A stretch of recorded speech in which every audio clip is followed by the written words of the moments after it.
halkan waa berbera magaalada berbera raggaad arkaysan waa oromo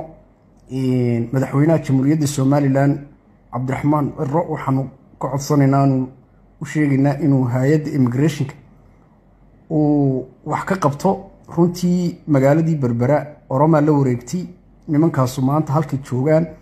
ma aha magaalada dhexdeedii waxay u tallaabeen in ay dekadii iyo ay ka shaqeeyaan dhismayaashii waaweynaa ee magaalada iyo shaqooyinkii ay muwaadinku qaban lahayn bil la wareegeen dhammaan magaalada berberi oromo la ciirciiraysa madaxweynaha wuxuu yiri waanay hay'aduhu ama wasaaraduhu wax qabadkii 6 bilood ay soo gudbiyaan marka madaxweynaha waxaan leenahay